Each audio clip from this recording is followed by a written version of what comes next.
So, welcome again mga ka-Gel Blaster sa ating panibagong video. So, sa video na ito is i-unbox natin, box checking, specs review, assemble, weigh in, titingnan natin yung length niya, test fire, and titingnan natin yung pros and cons. Ayan, future upgrades ng ating unit na Syma or June JD100 M4 CQB. So, yan. So, without any further ado, let's get started. Ayun nga. So, ang ating unit ngayon is isang napaka-beginners friendly and napaka-sulit na unit. So, siya ang Syma or June JD100. So, kung nagtataka kayo, bakit Syma yung tawag sa kanya? And then, sa manual is June or JD, yung makikita nyo. Because yung Syma is, as per my knowledge, is ang kanilang sister brand, which is famous or kilala sa mga airsoft. And then, yung division nila, para sa Gel Blaster, siya si June, or yun nga, yung acronym niya is JD. So, JD100, yun yung kanyang product code. Yung JD101 is yung AK-47 naman. So, ayan. Yung box content niya, ayan, manual, paano siya gamitin. Then, yung variant na meron tayo ngayon is yung black variant. Meron din siyang tan or brown or sand variant. Pero ako, mas trip ko kasi itong black variant dahil kapag tinernohan mo, pinalitan mo yung mga kulay ng mga yan, bolt catch, fire selector, trigger, gawin mong red or anumang kulay is hindi mamimili yung kanyang base o yung kanyang body na black. So, yun yung para sa akin. So, pero yung iba gusto nila is-tan. So, kanya-kanya tayo ng taste. So, yan, out of the box. Yan yung laman niya. So, ilabas natin sa box. Yan. Actual unit. 7.4 battery. Eye protection. Milky white. Hop-up. And magazine. So, yan lang yung laman ng kanyang box. And assemble natin siya. So, kung mapapansin nyo is orange tip siya dahil as per safety precaution or kapag international standard, dahil kapag bumili ka ng unit ng Gel Blaster, parang totoong barrel na rin siya or ayun nga, totoong barrel na pagkakamalan na realistic na barrel na pwedeng gamitin pang hold up or any unwanted crime. So, sa mga laruan, sa mga Gel Blasters, ginagawa nilang colored yung tip or ibang parts para at least may isipin ng mga tao is safe siya, na laruan lang siya. Pero yun, pwede mo naman i-paint ito. So, advisable, gumamit ka ng matte black, hindi yung glossy black dahil pangit yung kalalabasan. Dahil yung ibang unit, nirequest ng mga buyers natin na gawing matte yung, or gawing ng black yung kanilang tip. Kasi ayaw nila yung orange, medyo masagwa daw. So yun, ginawa lang namin is in-spray paint namin kaysa bumili pa ng ibang tip, which is nasa 100, nasa 200 or 300 pesos rin. Yung spray paint is nasa 100 pesos, parami ka ng ma-spray. So yun, assemble natin siya. So yung kanyang battery is dito nilalagay sa buttstock. Meron siyang battery tube. Tatanggalin muna natin itong kanyang cover. So rubber talaga siya para hindi siya dudulas and comfortable siyang gamitin. Yan. So, dalawa yung pwede yung lalagyan ng battery, left and right. Kunin mo lang yung pinaka-wire niya. Ayan. And, lalagyan mo lang yung battery na 7.4. So, alam ko ito, chinarge ko na to. Kaya medyo mataas na yung kanyang level. So, test lang natin. So, type, ion. Ayan. So, naka 89% na siya and 8 volts yung kanyang voltage. Pero kung titignan yung sa specs ng battery, 7.4. Dahil kapag fully charged yung isang cell, umaabot siya ng 7 or ng 4.1. Kaya pwede umakyat siya ng 8.2 kung fully charged talaga. So, yan, mode. So, yan, 4.0 yung isang cell. Second cell is 4.0 rin. So, yung difference ng dalawang cell is, yan, naglalaro-laro lang siya pero stable siya. So, yan, 8 volts. So, yan, nakargahan ko na to para yon ready for our test fire. Tingnan natin kung mataas or maganda yung kanyang FPS. So, yan, yung connector niya is yung black pa rin. Hindi rin naman mababalik to dyan dahil meron siyang notch or meron siyang tip na yun yung papasok. And then, kung baliktad is, hindi siya. And then, ito yung charging pin.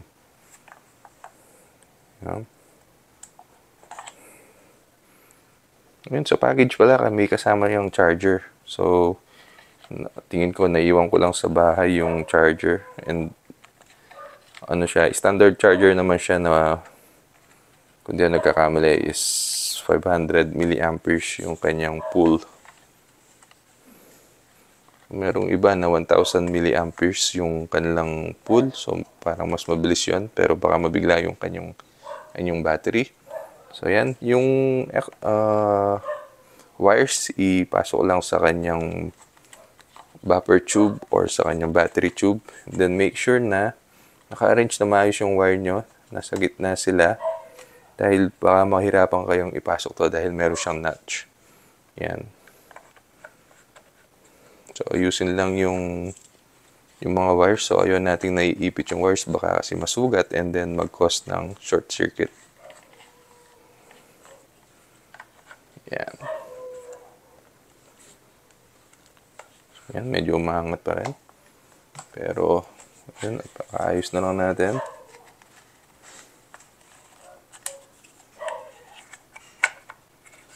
So, aim natin yung magpo-flat talaga siya. Ayan. So, medyo flat na siya. Then, lagay natin yung buttstock. So, sa taas muna. And then, sa ibaba. Then, ating top. So, ayan. Goods na yan. Ayan. So, adjustable rin siya. Ayan. So, tatlong level. So, first level. Second level. And then, maximum niya. Okay. Then, magazine. So, yung magazine niya is nylon rin. Yung buong unit pala is full nylon siya. Metal gearbox, metal gears. May mag prime na siya or automatic mag priming. Ayan. Yung magazine niya is nag-hold ng 200 to 250 rounds ng gel bolts. Ito yung mag prime niya. Ayan. So, maririnig yung motor ng magazine niya na umiikot. And then, kung mapapansin nyo, ayan. Yan yung famous na or well-known na orange gear ng orange components ng Cyma. Then, wala siyang blowback. So, semi. So, wala siyang blowback. Pero, ang kagandahan dito is metal outer barrel siya. So, merong outer barrel. Ayan, metal to. And then, merong inner barrel. Unfortunately, yung inner barrel niya is acrylic lang.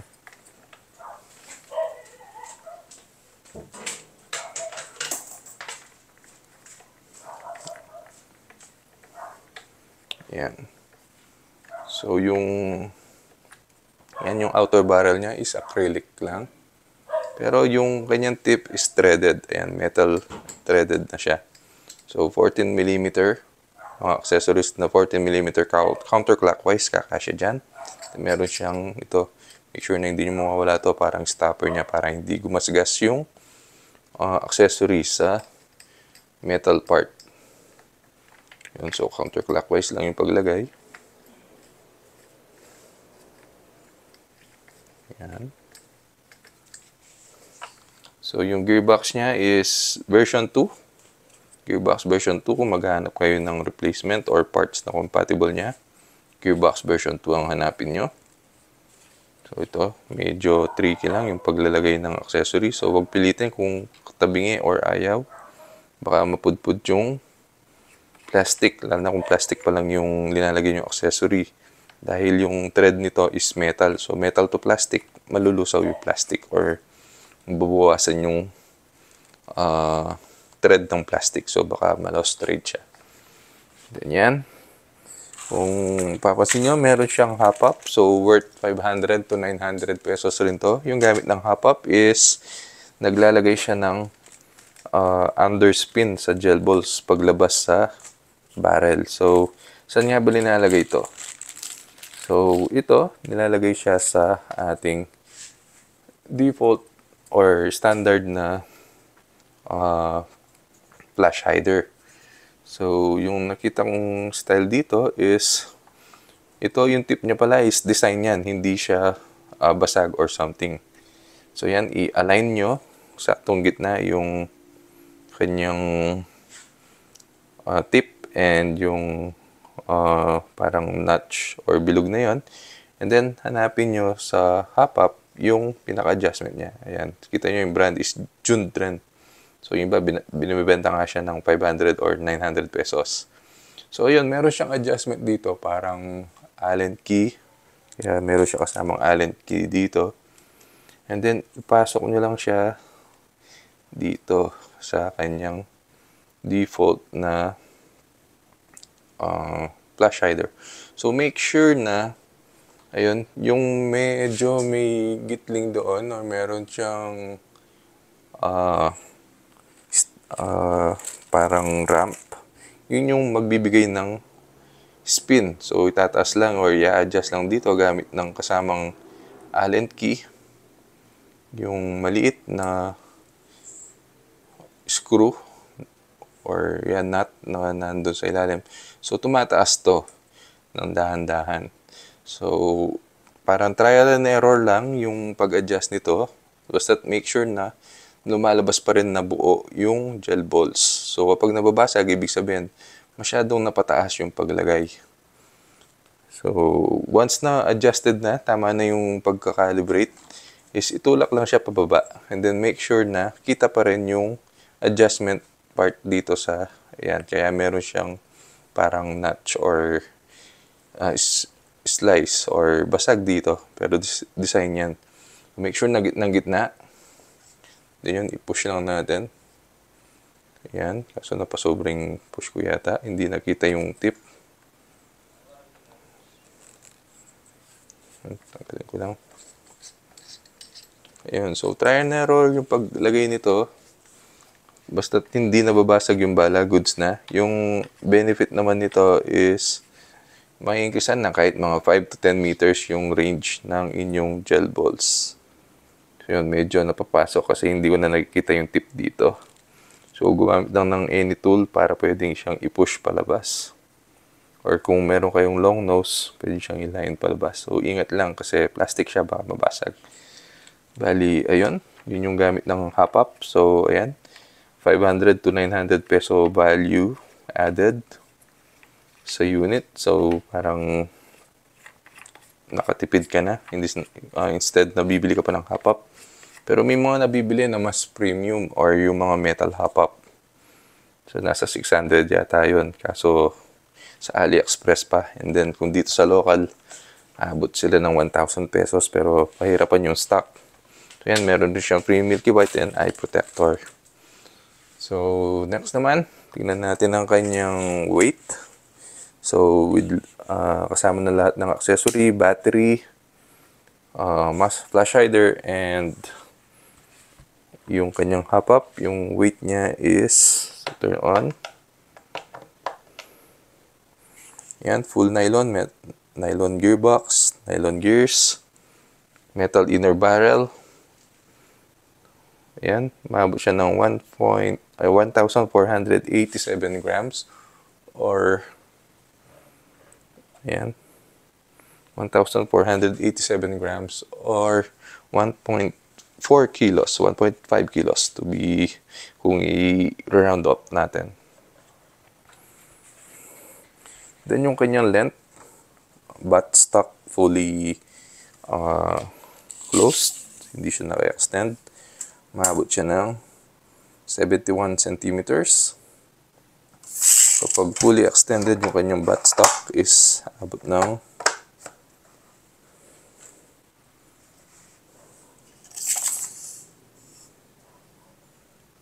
Abot ng 79 centimeters. So parang talaga nasa 8 centimeters yung laging ine-extend ng buttstock. So yan ang kanyang specs. And yung susunod man natin gawin is iti-test fire natin siya para makuha yung kanyang FPS and rate of fire. Ayan, semi or semi full auto. Okay, so yun. Subukan naman natin ang kanyang test fire. Yun, so FPS test tayo and rate of fire testing ng ating Syma JD100 M4 CQB. So ayan, nakalabas yung battery niya.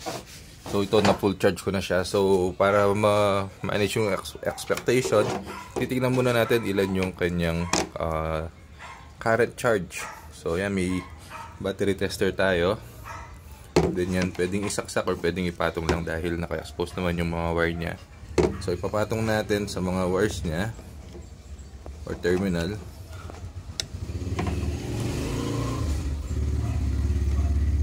Ayan. So currently 7.98, 75% yung kanyang charge. Okay. Saksak na natin na maayos.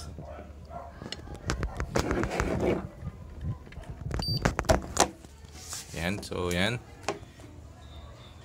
So di siya LiPo, yung type niya is Li-ion. Yan, Li-ion. Nakikita naman yan dito. Yan, Li-ion. So currently 7.98 and then 88% yung kanyang charge.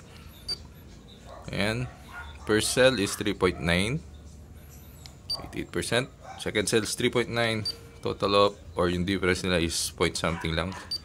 So goods yung battery dahil walang malaking fluctuation or movement sa kanyang charge. And then Li-ion, ayan, 7.98. So kung pansin nyo, 6 ano lang to, ayan, 6.4 volts lang, pero maabot siya ng 7.9 dahil kapag fully charge yan, maabot siya ng 8.2.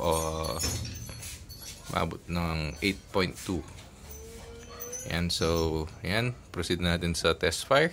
Ayan ang ating chronograph, nakasetup na. So ilalagay ko lang muna ang battery sa loob ng ating unit. So ayan, nakalagay ng battery sa ating unit. And then ayan, naka-semi na rin. Mag-prime na natin.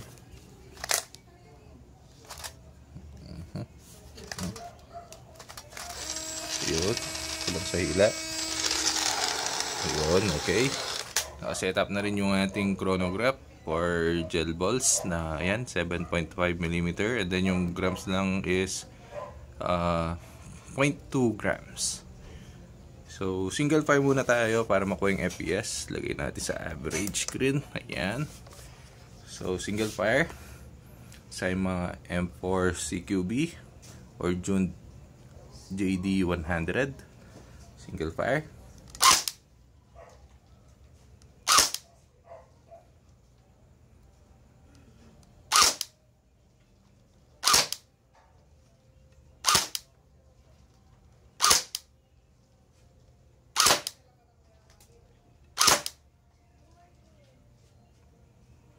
So ayan, so sa first test natin, average niya is 462, maximum niya is 177 or 1776, which is ayan, I can see na hindi conclusive yung natin results, na may misfire siya. So reset lang natin.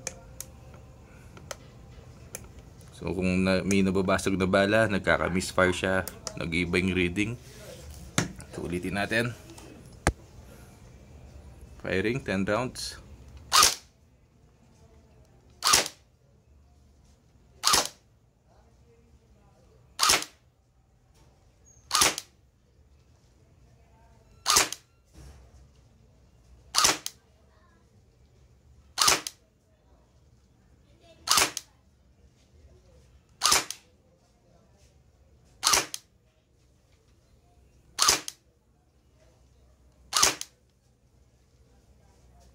Ayan, much better result. So maximum niya is 241 FPS, minimum is 204, and then average is 230 FPS.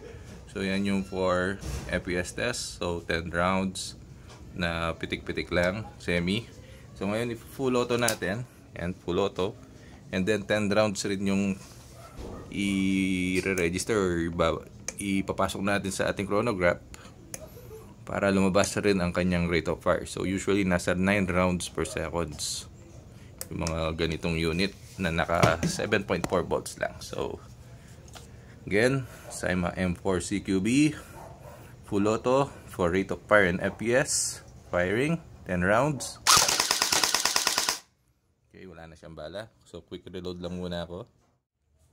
So yun, kanina nagka-jam siya and then dinagdagan ko na rin yung bala para sigurado. So i-reset ko lang ulit yung ating chronograph.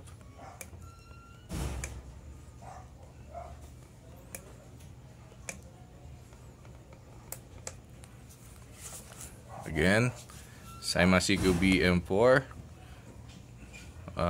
full auto, 10 rounds for rate of fire and FPS ulit. Firing. So mali yung ating firing dahil nag-post siya sa pang 7, pero ayan yung kanyang reading. Medyo may misfire siya. Rate of fire is 11 na. Then average FPS dito is ayan 282. Pero may misfire siya kanina kasi nag 1000. So pag ganun may basag. Ulitin lang natin. Ayan, firing ulit.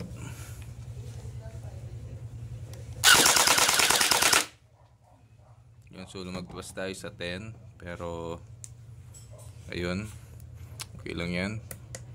Yung rate of fire 11 rounds per seconds. Average FPS is 253. Medyo may misfire pero goods lang yan. Ganyan talaga. Last try. So reset.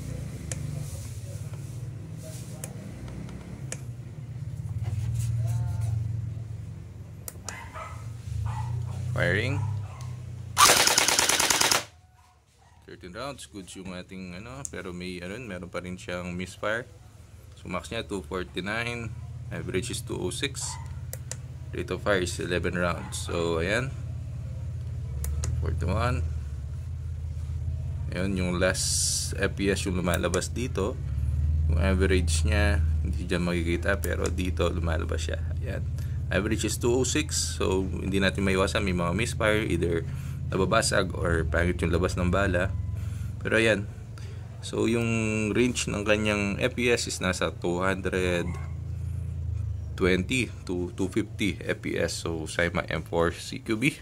Tingnan naman natin yung performance niya against karton.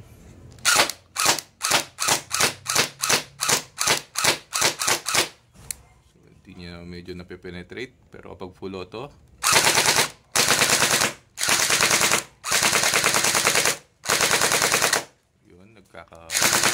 yan.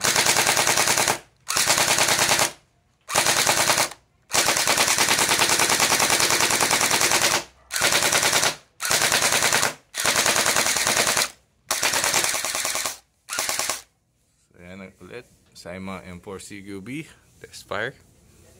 Thank you.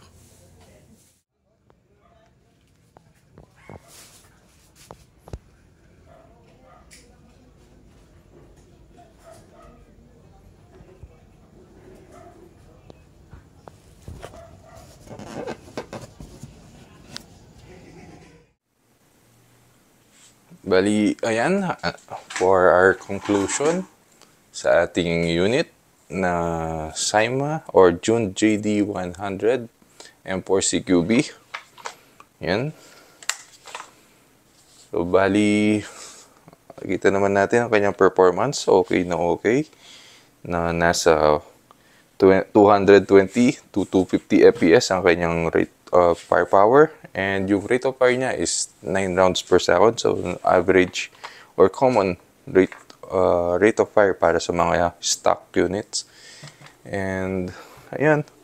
Pag-usapan naman natin yung kanyang pros and cons. So, isang malaking pros sa Syma M4 is yung kanyang design or yung kanyang build na M4. So, pag M4, ang daming accessories, ang daming parts na available sa market And then, lalong-lalo na yung kanyang gearbox na or yung kanyang gearbox na version 2, marami rin compatible dyan na design or parts. Also, ang daming guide kung paano i-upgrade, i-dismantle, i-assemble yung Syma M4 dahil isa siya sa mga pinaka-common and sikat na unit. And yung mga sumunod na lang sa kanya are parang variation na lang or mga upgraded na Syma M4. Pero most likely yung feel and looks nila are M4 based pa rin. And ayun, pros pa. Ano pa ba? Ayun, yung build niya. Solid nylon. Ayan. So, magso-survive kahit mungpog, mahulog. And then, yan, meron pang bonus na metal inner barrel. And then, ayan, napakaganda ng kanyang buttstock. Or, yan, yung kanyang rubber sa kanyang buttstock. So, mag-grip talaga or didikit na maayos sa inyong shoulder kapag tinetest fire or ginagamit siya. And cons, ano bang masasabi ko cons dito? Medyo, ayan, yung dito niya is moving siya, hindi siya fix. Ayan, medyo may alog siya. And yung inner barrel niya is hindi pa alloy, kahit alloy lang. So, parang yan yung isa sa mga upgrade na advisable. And ano pa bang cons niya? Yun lang, tingin ko. So, wala na akong ibang masabi sa unit na to dahil solid naman yung build. And, ayun, talagang beginners friendly siya. Ayan, so, ano pa ba? Yung mga future updates or upgrades na pwede sa unit is, ayun, yun nga, yung inner barrel niya, palitan ng alloy, metal or brass, or copper kung anong gusto nyong ilagay. And then, standard upgrade ng metal gears para sa durability. And then, palitan yung O-ring. Gawin siyang mas high quality o green O-ring or yung Shivers O-ring. Gawin double O-ring ang kanyang nozzle tip. Or yan, yung part na pwedeng gawing double O-ring para mas lumakas yung kanyang FPS, yung compression ng hangin. Magiging mas malakas or mas malakas yung higop niya. So, once na in-start natin yung upgrading and modification ng unit, papagitan natin yung mga parts na yun. And then, further upgrades, ayun, rewiring para makapag-support siya ng 11 volts para hindi masunog yung wires. Then, 11 volts battery. And then, ayun, upgrade rin ng motor and spring para further lumakas. Pagdating sa magazine, okay na siya. Standard na 200 to 250 rounds yung capacity niya. So, siguro, bumili na ng extra magazine. So, may mga nabibiling ganun, mga 700 to 900 pesos siguro. And then, bumili na ng coupler. So, yan. Yun yung mga upgrades na ma-advise ko sa unit na to. And, sulit nga ba? Sa price niya, sulit na sulit. So, usually, yung benta dito is around 3,500 to 4,500. Ganun. Mga 4,000 yung average price niya. And, ayun, dati umabot pa siya ng 5,500 and then swerte ka kung mapababa mo pa siya ng 5,000. Pero sa ngayon, sa dami ng design, dami ng sellers, yun, nasa 4,500 or 4,000 na lang siya. And then, ayun, beginners friendly. So, sa value per money sa kanya is napakasulit dahil full nylon na siya. And then, yun, considering na meron pa siyang free hop-up na worth 500 to 900 pesos. Parang from 4,000 or 4,500 is magliles ka pa doon. So, yun, napakasulit, napaka-advisable for beginners. So, yun. Yun ang ating review sa June or Syma JD100 M4 CQB. So, kung nagustuhan nyo yung video, please like, comment, and subscribe. And don't forget to click that notification icon and follow us para ma-update kayo sa mga future uploads natin. And then kung may suggestion kayo, question, violent reaction, mag-comment lang sa ating comment sections. Ayun. And then, ayun, thank you for watching. Until our next upload.